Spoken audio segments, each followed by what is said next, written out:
Hello everyone. आज के English literature के इस वीडियो में हम लोग एक इम्पॉर्टेंट टॉपिक को डिस्कस करेंगे। ये टॉपिक जो है आपके एग्ज़ाम के पॉइंट ऑफ व्यू से बहुत इंपॉर्टेंट है और अगर अभी तक आपने इस चैनल को सब्सक्राइब नहीं किया है तो subscribe the channel and don't forget to like this video and please share this video, क्योंकि जितना आप लाइक और शेयर करते हो उतना हमें भी मोटिवेशन मिलता है कि हम और भी अच्छे वीडियो जो हैं आपके सामने प्रेजेंट कर सकें। तो आज के इस वीडियो में हम लोग डिस्कस करेंगे एलिमेंट्स ऑफ नॉवल के बारे में, क्योंकि ये टॉपिक ऐसा है जिसमें हमेशा आपके एग्जाम के पॉइंट ऑफ व्यू से कहीं ना कहीं क्वेश्चन जो हैं आते हैं, तो इसको हम लोग डिस्कस करेंगे। अब ये जो टॉपिक है, आप बहुत सारे ऐसे कैंडिडेट्स हैं जो कि यूजीसी नेट एग्ज़ाम, स्टेट के जो स्टेट एलिजिबिलिटी टेस्ट होते हैं, गेट एग्ज़ाम की प्रिपरेशन कर रहे हैं, तो उन सभी एग्जामिनेशन के अंदर ये जो वीडियो है बहुत हेल्प करेगा आपकी। और बहुत सारे ऐसे भी कैंडिडेट्स हैं जो DSSB, EMRS, KVS और NVS में TGT और PGT की प्रिपरेशन कर रहे हैं और असिस्टेंट प्रोफेसर की जो स्टेट PSC के थ्रू जो एग्जाम प्रिपरेशन कर रहे हैं इंग्लिश लिटरेचर में, उन सभी कैंडिडेट्स के लिए ये वीडियो जो है बहुत हेल्पफुल रहेगा। तो सभी कैंडिडेट जो है इस वीडियो को देख सकते हैं। हमारा व्हाट्सएप नंबर आपके स्क्रीन पे अवेलेबल है, तो हमारे कोर्स से रिलेटेड किसी भी इंक्वायरी के लिए आप हमारे व्हाट्सएप पे कॉन्टेक्ट कर सकते हैं। तो आज के इस वीडियो में हम लोग जिन नॉवल की जो एलिमेंट्स के ऊपर हम लोग डिस्कस करेंगे वो हैं आपके theme, plot, characters, setting, conflict या फिर लैंग्वेज और सेटिंग। इनको हम लोग जो है बारी बारी से देखेंगे, इनकी डेफिनेशन चेक करेंगे, साथ में इनसे रिलेटेड जो एग्जांपल्स हैं वो भी मैं आपको बताऊंगा। तो सबसे पहले हम लोग चलते हैं अपने थीम के बारे में कि थीम से हमें क्या मतलब है, क्या नॉवल का जो थीम होता है उससे क्या हम समझते हैं। तो इन सभी बातों को अब हम लोग जो है थीम में डिस्कस करेंगे। तो थीम, जैसा कि नाम से पता चल रहा है कि आपका एक ऐसा बैकग्राउंड जिसमें जो आपका जो नॉवल है वो एक तरह का उस पर सेट होता है। जैसे मैं आपको बताऊं तो ये जो थीम होता है आपके नॉवल का सेंट्रल आइडिया हो सकता है, सब्जेक्ट हो सकता है, या फिर किस तरह का जो मैसेज है वो जो नैरेटिव पर्सन है या जो ऑथर है वो देना चाहता है अपने नॉवेल्स के अंदर। अब बहुत सारे ऐसे नॉवेल्स हैं जो वॉर टाइम में लिखे जाते हैं, यानी युद्ध के समय लिखे जाते हैं, तो वहाँ पर थीम जो है वो वॉर का थीम होता है। बहुत सारे ऐसे थीम होते हैं जो कि फैमिली ड्रामा से रिलेटेड होते हैं, तो वहाँ पे समझ में आता है कि ये जो नॉवल है वो फैमिली के बारे में है। तो आपका नॉवल जो है किसके बारे में है उसको हम लोग जो है ब्रॉड टॉपिक में हम लोग उसे थीम कहते हैं। तो बेसिकली हमारे जो नॉवेल्स का जो सेंट्रल आइडिया है उसको हम जो है थीम के अंदर जो है डिस्टिंग्विश कर सकते हैं, थीम के अंदर रख सकते हैं। देन इसी के अंदर जो है, अब देखिए हमारा जो नॉवल होता है या कोई भी नॉवल जो होता है उसकी इकट्ठे बहुत सारे थीम हो सकते हैं। हो सकता है उसमें वॉर का थीम आए, उसमें फैमिली का थीम आए, या फिर बोला जाए कि किस तरह से एक फैमिली जो है वॉर के समय में एक किन इवेंट से गुजरती है, तो उस तरह का थीम आए। तो एक नॉवल के अंदर काफ़ी सारे थीम हो सकते हैं और इनके ऊपर मैं आपको डिटेल में और भी वीडियो बताऊंगा कि किस तरह से हम लोग जो है थीम को डिफाइन करते हैं। देन इसके साथ अब जो पूरा का पूरा जो कंप्लीट स्टोरी होती है, तो उस कंप्लीट स्टोरी को सीरीज ऑफ इवेंट्स में प्रेजेंट किया जाता है। तो एक्चुअली में वो तो हम लोग जो है वो प्लॉट होता है, बट नरेशन जो होता है हमारा वो उसी पर्टिकुलर थीम के जो चारों तरफ जो है वो रहता है। और इसके अंदर उस थीम के अंदर ही जितने भी हमारे कैरेक्टर्स होते हैं वो कैरेक्टर उस पर्टिकुलर थीम के अंदर, उस पर्टिकुलर सेटिंग के अंदर ही जो है वो अपना रोल प्ले करते हैं। तो इसमें जो है थीम का ये मतलब होता है। अब कुछ एग्जाम्पल्स है थीम के, जैसे love, war, revenge, betrayal, patriotism, isolation, motherhood, forgiveness, war time loss, treachery, rich versus poor और ग्रिफ। तो ये कुछ एग्जाम्पल हैं। जैसे एक हम लोग एग्जाम्पल ले लेते हैं रिच वर्सेस पुअर का। आपने बहुत सारी बॉलीवुड मूवीज देखी होंगी जिसमें रिच और पुअर दोनों में आपस में स्ट्रगल यानी कॉन्फ्लिक्ट दिखाया जाता है। तो इसी तरह से नॉवेल्स के अंदर भी जो है हमारे जो है थीम्स होते हैं। अब उस रिच वर्सेस पुअर के अंदर एक थीम हो गया, हो सकता है दूसरा थीम जो रिवेंज का हो, क्योंकि इसमें जो पुअर पर्सन है वो रिच पर्सन से अपना रिवेंज लेना चाहता है। तो इस तरह के जो थीम हैं एक नॉवल के अंदर बहुत सारे जो थीम जो है एग्जिस्ट कर सकते हैं। देन नेक्स्ट हमारा इंपॉर्टेंट पॉइंट आता है प्लॉट। प्लॉट यानी जो भी हमारे थीम के अंदर जितने भी सीरीज ऑफ इवेंट्स या सीक्वेंस ऑफ इवेंट्स चलते हैं स्टोरी के, उसे हम लोग जो है प्लॉट कहते हैं। तो प्लॉट से जो हमारा जो मतलब है, द स्टोरी और the course of event that make up the theme is known as the plot. तो जैसा कि मैंने भी आपको बताया कि जो भी इवेंट या जो भी सीक्वेंस जो है उस पर्टिकुलर स्टोरी के अंदर, उस पर्टिकुलर थीम के अंदर रन होंगे, उसको जो है हम लोग प्लॉट कहते हैं। और इस प्लॉट के अंदर काफ़ी एक प्लॉट नहीं होता बल्कि काफ़ी सारे प्लॉट होते हैं, सीरीज ऑफ प्लॉट्स होते हैं। तो हमारा जो मेन, जैसे आप अगर कभी भी किसी भी स्टोरी या नॉवल को हम लोग अगर डिफाइन करते हैं, उसका प्लॉट को समझने की कोशिश करते हैं, तो हम लोग सारे प्लॉट्स के ऊपर नहीं जाते हैं, हम उसकी समरी को बताते हैं कि भाई इसमें जो है ये प्लॉट हुआ होगा। बट उन प्लॉट तक पहुंचने के लिए उसमें काफ़ी सारे मैनी सब प्लॉट्स होते हैं, जो कि एक नॉवल के अंदर जो है, जो रीडर को अपने अंदर बैठने के लिए मजबूर कर देते हैं कि वो उस नॉवल को कंप्लीट करें। तो ये जो प्लॉट हैं, ये जो सब प्लॉट्स हैं, उस पूरे के पूरे कंप्लीट प्लॉट को समझने में हमारी बहुत हेल्प करते हैं और एक रीडर को बांधे रखते हैं कि जब तक वो पूरे नॉवल को फिनिश ना कर ले तब तक वो उठता नहीं है। ऐसे भी बहुत सारे नॉवल के एग्जाम्पल हम लोग देखेंगे आगे के वीडियो में। तो इसमें जो है, अब ये जो प्लॉट है, इस प्लॉट को हम लोग जो है जो प्रोटैगनिस्ट और एंटागनिस्ट है, जो क्या मतलब होता है इनको मैं आगे बताऊंगा आपको, उनमें आपस में जो कॉन्फ्लिक्ट होता है, तो जो कॉन्फ्लिक्ट होता है हो सकता है कैरेक्टर के अपने माइंड के इनसाइड हो, या फिर जो कॉन्फ्लिक्ट है वो दूसरों कैरेक्टर की वजह से जो है वो कॉन्फ्लिक्ट आ सकता है। तो ये जो प्लॉट है, प्लॉट्स के अंदर हमारे जनरली जो है कॉन्फ्लिक्ट्स होता है इंटरनल फोर्सेस की वजह से और एक्सटर्नल फोर्सेस और एक्सटर्नल कैरेक्टर्स की वजह से। तो ये सब बातों को हम लोग जो है प्लॉट के अंदर देखते हैं। और इसमें जो है प्लॉट या फिर प्लॉट लाइन, दोनों जो टर्म है एक्चुअली में इन दोनों का जो मीनिंग है वो एक जैसा लगता है, पर both have the same meaning. Then plots में, जैसा अब ये जो है ये एक तरह का पिरामिड है, इसे हम लोग जो है फ्रेटैग पिरामिड कहते हैं। ये आपके पेपर में इसके बारे में काफ़ी बार क्वेश्चन पूछा गया है। तो दिस इज योर फ्रेटैग पिरामिड। और ये पिरामिड जो है आप देखें किसी भी नॉवल के अंदर, किसी भी नॉवल के अंदर जो स्टार्टिंग जो होती है वो एकदम पहले, सबसे पहले कैरेक्टर्स को आइडेंटिफाई किया जाएगा, कैरेक्टर्स को एक तरह से इंट्रोड्यूस किया जाएगा रीडर के सामने, उसे हम लोग कहते हैं एक्सपोजिशन। धीरे धीरे धीरे हम लोग जो है अपने क्लाइमैक्स की तरफ बढ़ते हैं, यानी स्टोरी आगे बढ़ती है, तो जो एक्शन है वो धीरे धीरे पीक पर जाता है। और पीक पर जाने के बाद अल्टीमेटली यहाँ पर जो है एक आपका क्लाइमैक्स का सीन आता है, यानी मेन जो आपका क्लाइमैक्स है वो बनता है। उसके बाद जो स्टोरी है या आपका जो नॉवल है वो अपना धीरे धीरे एंड पे जाता है, और जो आखिरी में जो है उसे आखिरी में वो जो है एंड हो जाता है, जिसे हम डिनोमेंट कहते हैं। तो this denouement is known as the ending of the story. तो यहाँ पर जो एक पूरा का पूरा जो पिरामिड है, इसे हम लोग जो है फ्रेटैग पिरामिड कहते हैं। और यहाँ पर जो है पूरी किसी भी नॉवल के अंदर इसी तरह के स्ट्रक्चर को देखने को मिलता है, जिससे हम लोग जनरली प्लॉट के अंदर रिप्रेजेंट करते हैं।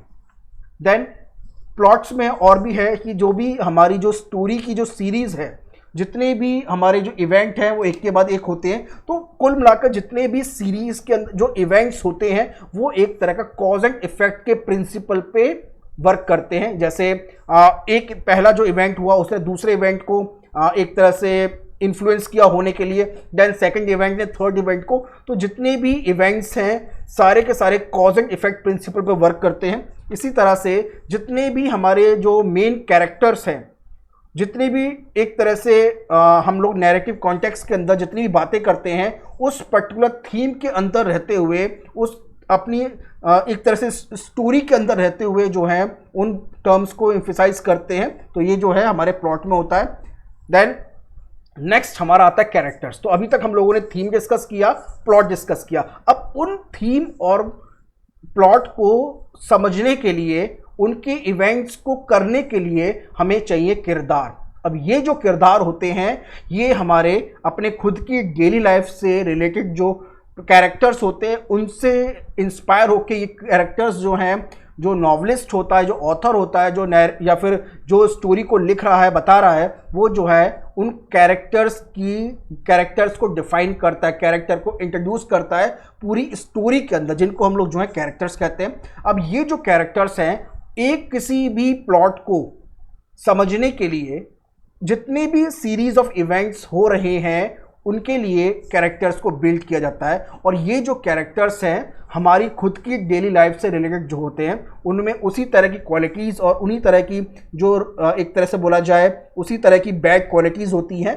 तो इनको हम लोग जो कैरेक्टर्स के नाम से जानते हैं। अब ये कैरेक्टर जो है किसी भी स्टोरी को समझने में और उस पूरी की पूरी इंस्पिरेशन को समझने में, वो भली वो इमेजिनेशन क्यों ना हो, हमें कैरेक्टर की ज़रूरत पड़ती है। तो कैरेक्टर जो है किसी भी नॉवल का सबसे इंपॉर्टेंट पात्र होते हैं, इंपॉर्टेंट इवेंट एलिमेंट होते हैं। अब ये जो कैरेक्टर हैं रीडर को पूरी स्टोरी को समझने में और कैसे कैसे वो प्लॉट जो है वो आगे बढ़ेगा, फिर उस प्लॉट से सब प्लॉट्स क्रिएट होंगे, तो सारी थिंकिंग जितने भी इश्यूज हैं हमारी पूरी स्टोरी के, ये जो कैरेक्टर्स हैं वो हमारी जो स्टोरी को आगे बढ़ाते हैं। तो कोई भी किसी भी चीज़ को समझने के लिए, किसी भी चीज़ को करने के लिए हमें किरदार की ज़रूरत पड़ती है। तो ये जो कैरेक्टर्स हैं वो कैरेक्टर्स जो हैं हमारी स्टोरी को आगे बिल्ड करते हैं। तो क्योंकि स्टोरी को रन करने के लिए, उनके इवेंट्स को रन करने के लिए अल्टीमेटली जो हैं हमें कैरेक्टर्स की ज़रूरत पड़ती है। और ये जो फिक्शनल कैरेक्टर्स होते हैं,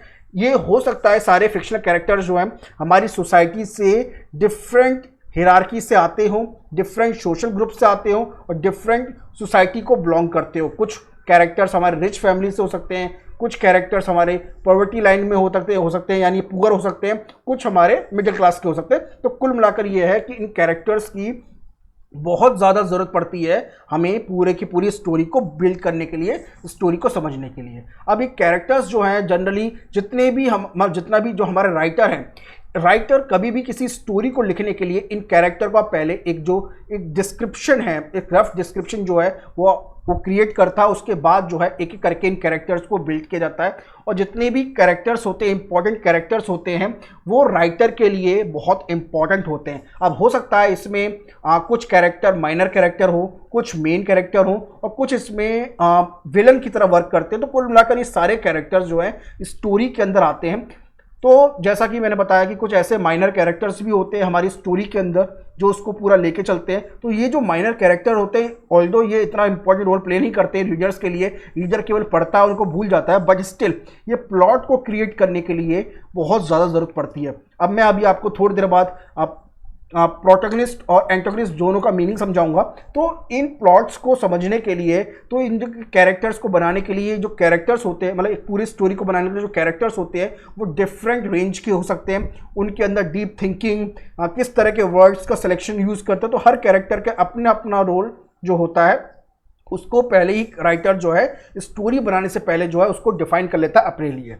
अब इसमें जो मैंने बताया आपको, जो सबसे मेन कैरेक्टर होता है जिसमें पूरी की पूरी स्टोरी जो है एक तरह से थ्रू आउट स्टोरी में आप उसको देखते हैं, सुनते हैं उसके बारे में, उससे हम लोग जो कहते हैं प्रोटैगनिस्ट। और जिस प्रोटैगनिस्ट जो है हमारा, वो जो जिन फोर्सेस के अगेंस्ट में लड़ता है, यानी जिसे आप विलन कह सकते हैं, उससे हम लोग कहते हैं एंटागनिस्ट। ओके, तो प्रोटैगनिस्ट जो है, जैसा कि मैंने आपको बताया, ये वो मेन कैरेक्टर है जो थ्रू आउट द नॉवल जो है पूरी की पूरी स्टोरी में छाया रहता है। हो सकता है आपकी नॉवल के अंदर एक से ज़्यादा मेन कैरेक्टर हों, तो वहाँ पर बट स्टिल एक कैरेक्टर तो ऐसा होता है पूरे नॉवल में जिसको आप हिंदी की मूवीज़ के अंदर आप इसे हीरो का नाम देते हैं, तो उसे हम लोग जो है प्रोटैगनिस्ट जो है नॉवल के अंदर रखा जाता है। इसी तरह से ये जो हीरो जो है, जिन फोर्सेस से, जो मेन कैरेक्टर जिन लोगों से लड़ेगा, यानी पूरी स्टोरी के अंदर जो कॉन्फ्लिक्ट्स आएगा जिस कैरेक्टर के साथ या फिर जिस एक्सटर्नल फोर्सेस के साथ, अब उनको जो है हम लोग जो है एंटागनिस्ट कहते हैं। तो these are the protagonist and antagonist. Then अब स्टूडेंट्स हमारे काफ़ी सारे कोर्सेज हैं इंग्लिश लिटरेचर के, जिसमें यूजीसी नेट एग्जाम के, SET exam, KVS, DSSB, EMRS और एनवीएस के TGT, PGT English literature, English teacher के कोर्सेज हैं। और इसके अलावा असिस्टेंट प्रोफेसर का स्टेट पीएससी के थ्रू और पीएचडी एंट्रेंस एग्जाम के भी जो कोर्सेज हैं हमारे अवेलेबल है, जिनके लिए आप हमारे व्हाट्सएप पे हमसे कांटेक्ट कर सकते हैं। और इसके अलावा बहुत सारे ऐसे भी कोर्सेज हैं जो आपके स्टेट लेवल के जो एग्ज़ाम है, सेट एग्ज़ाम के लिए जो इंग्लिश लिटरेचर के जो कोर्स है वो बीएसआई एकेडमी जो है प्रेजेंट करती है, जिसमें Chhattisgarh set, Gujarat set, Himachal Pradesh set, Karnataka set, Maharashtra set Uttarakhand set, Rajasthan set, Haryana set, Goa set और वेस्ट बंगाल सेट के एग्जाम जो कोर्सेज है वो हमारी वेबसाइट पर अवेलेबल है। तो इन कोर्सेज के लिए आप हमारे व्हाट्सएप पर कॉन्टैक्ट कर सकते हैं, वहाँ हम आपको पूरी कंप्लीट इन्फॉर्मेशन प्रोवाइड कर देंगे। और स्टूडेंट्स, अगर अभी तक आपने इस चैनल को सब्सक्राइब नहीं किया है तो please subscribe the channel and don't forget to like this video and please share this video. Okay, चलिए अब हम लोग जो नेक्स्ट है अपना सेटिंग के बारे में डिस्कस करते हैं। What is the meaning of setting. तो अभी तक हम लोगों ने देखा थीम देखा, प्लॉट देखा, कैरेक्टर्स देखा, बट सेटिंग जो है वो सेटिंग जो है आपकी नॉवल के बैकग्राउंड के अंदर चलती है। यानी वो जो प्लॉट होते हैं उन प्लॉट का जो पीछे का जो बैकग्राउंड होता है उसको जनरली हम लोग जो सेटिंग कहते हैं। जैसे हो सकता है कहीं पर भी आपका जो सीन है वो सीन एक तरह से किस लोकेशन पे उसको बताया गया, उसका डिस्क्रिप्शन दिया गया है। हो सकता है उस समय सीजन जो समर का सीजन है, विंटर का सीजन है या रेनी सीजन है। तो इस तरह के जो बैकग्राउंड जो होता है नॉवल का, नॉवला का, उससे हम लोग जो है सेटिंग कहते हैं। तो एक्चुअली में setting is nothing but the background in which the novel और नॉवला और story take place. Okay, then इसी के अंदर सेटिंग्स के अंदर वो जो सेटिंग है वो आपका प्लेस हो सकता है, पीरियड हो सकता है, यानी किस समय किस टाइम पीरियड पर किस तरह का क्लाइमेट है, वेदर है, किस तरह का लाइफ स्टाइल जो है आपने अपने नॉवेल्स में बताया है। हो सकता है उस समय जो नॉवल जिस समय सेट किया गया है उस समय बहुत अच्छी कंडीशन चल रही है पूरी इकोनॉमी के अंदर, तो वहाँ पे जो लाइफ स्टाइल है वो बहुत अच्छा बताया गया है। तो इस तरह की जो चीज़ों को जो है हम लोग जो सेटिंग के अंदर बताते हैं। Then setting can affect the plot as well as the character in the novel. तो जो सेटिंग है हमारे पूरे प्लॉट को और कैरेक्टर्स को पूरे नॉवेल्स के अंदर काफ़ी हद तक काफ़ी अफेक्ट करती है, और उनकी वजह से उन नॉवल के जो कैरेक्टर्स हैं उनमें जो हैं काफ़ी फ़र्क पड़ता है। और ये जो सेटिंग है किसी भी इवेंट को, वो भली फिक्शन हो नॉन फिक्शन हो, दोनों में इस तरह के जो सेटिंग जो है बहुत इंपॉर्टेंट एलिमेंट है, जिसको हम, क्योंकि बिना सेटिंग के, बिना बैकग्राउंड के, जैसे आपने पेंटिंग देखते हैं आप, तो पेंटिंग के अंदर कुछ कैरेक्टर्स होते हैं बट उसके पीछे का जो बैकग्राउंड है, यानी किस तरह का बैकग्राउंड, किस समय का टाइम पीरियड, किस समय का वेदर, किस तरह का लाइफ स्टाइल जो है आपने अपने नॉवल के अंदर देखा है, उसी को हम लोग जो है सेटिंग कहते हैं। अब ये जो सेटिंग है ये आपकी एक तरह का लिटरेरी एलिमेंट होता है। ये डेफिनेटली सारी जितनी भी डिस्कस कर रहे हैं हम लोग लिटरेरी एलिमेंट्स के बारे में बता रहे हैं। अब इस सेटिंग में जो ऑथर का या जो नॉवलिस्ट का किस तरह का टोन है, वो जो टोन है वो पॉजिटिव टोन है, नेगेटिव टोन है, किस तरह का इन्वायरमेंट जो है ऑथर अपने नॉवल के अंदर सेट करना चाहता है, जनरली उसी को हम लोग जो है सेटिंग कहते हैं। और सेटिंग जो है फिक्शन हो या नॉन फिक्शन जो है वो एक बहुत इंपॉर्टेंट कंपोनेंट है, फंडामेंटल कंपोनेंट है।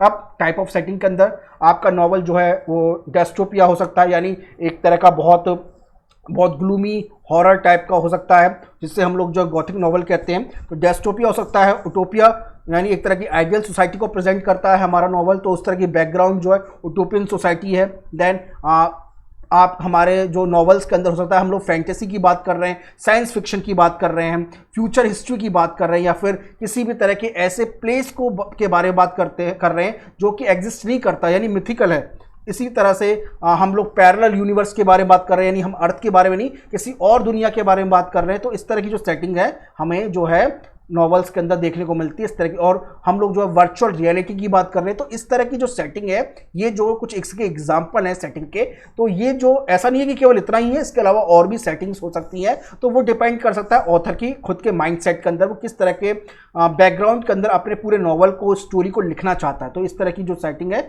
ये जो है आपका आता है। देन नेक्स्ट आता है कॉन्फ्लिक्ट। कॉन्फ्लिक्ट का मतलब होता है फोर्सेस जिसके अगेंस्ट में हमारा जो प्रोटैगनिस्ट है वो लड़ रहा है, यानी कुल मिलाकर जो कॉन्फ्लिक्ट है, अगर हम अपनी स्टोरी के अंदर कॉन्फ्लिक्ट को हटा देंगे ना, तो हमारा नॉवल जो है वो कुछ नहीं है, बल्कि एक तरह के से बस उसमें एक तरह से बहुत सही साधारण सी स्टोरी है। तो कॉन्फ्लिक्ट आपने देखा होगा जो नॉवल ज़्यादा फेमस हुआ है उसका जो कॉन्फ्लिक्ट है, फॉर एग्जाम्पल हैरी पॉटर के अंदर अगर आप देखें तो हैरी पॉटर जो थ्रू आउट जो है डार्क फोर्सेस के अगेंस्ट में, या फिर बोला जाए डार्क लैंड, जो उसके जो डार्क फोर्सेस जो विलन है उसके अगेंस्ट में लड़ता रहता है। तो वो जो कॉन्फ्लिक्ट है मेन कैरेक्टर का या फिर कैरेक्टर्स का, वो डिपेंड करता है, वो बताता है कि किस तरह की फोर्सेस से जो है वो मेन कैरेक्टर जो है लड़ रहे हैं, किससे स्ट्रगल हो रहा है पूरे थ्रू आउट द नॉवल। तो जो स्ट्रगल है अपोजिट फोर्सेस का नॉवेल्स के अंदर, उसी को जो है हम लोग कॉन्फ्लिक्ट कहते हैं। और ये जो है रीडर्स को बड़े इंटरेस्ट से, क्यूरियोसिटी से पूरे प्लॉट को समझने में, पढ़ने में उसकी हेल्प करता है।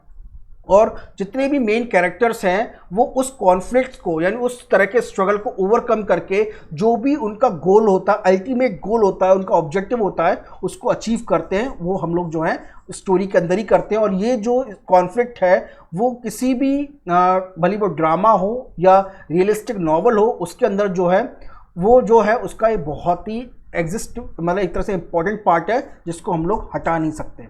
और कॉन्फ्लिक्ट के अंदर जो है, जो आपका जो प्लॉट है, क्योंकि आपने देखा होगा जो नॉवल जो जितना बड़ा सस्पेंस क्रिएट करता है, उसका जो प्लॉट होता है उतना ही अनसर्टेन होता है। तो कॉन्फ्लिक्ट जो है आपके प्लॉट में अनसर्टेनिटी देता है, जो कि एक रीडर को थ्रू आउट द नॉवल आपके बांधे रखता है कि आगे क्या होगा, आगे क्या हो सकता है। तो उसकी जो इमेजिनेशन है वो कॉन्फ्लिक्ट से और भी काफ़ी हद तक जो है वो काफ़ी अलग अलग लेवल पर सोच सकता है। तो जितना भी बड़े लेवल का कॉन्फ्लिक्ट जो है नॉवल में देखने को मिलता है, उतना ही अच्छा जो है वो नॉवल जो है होता है, और उतने ही जो मेन कैरेक्टर्स है अल्टीमेटली अपने गोल को अचीव कर पाते हैं ultimately at the end of the novel.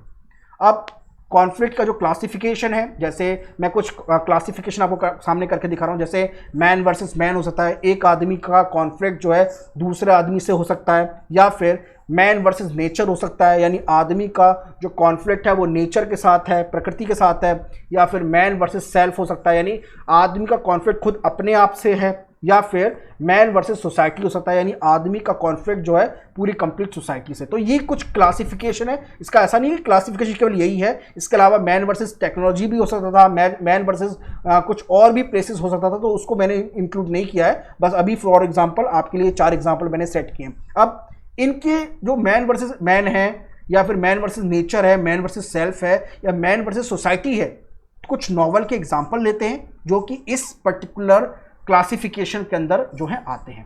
For example man versus man, इसमें आपका जो नॉवल्स हैं, जैसे कुछ नॉवल जो हैं वो लिखे गए हैं, जैसे the adventure of Tom Sawyer जो कि मार्क ट्वेन ने लिखा था, द वंडरफुल विजार्ड ऑफ ओज जो कि एल फ्रैंक बॉम ने लिखा था, रोमियो एंड जूलियट जो कि विलियम शेक्सपियर ने लिखा था, the hero with the 1000 faces जो कि जोसेफ कैम्पबेल ने लिखा था। तो मैन वर्सेस मैन के जो पूरा का पूरा जो कंप्लीट कॉन्फ्लिक्ट है इन नॉवेल्स में आपको देखने को मिलेगा। कुछ इसके एग्जाम्पल मैंने आपके सामने दिए।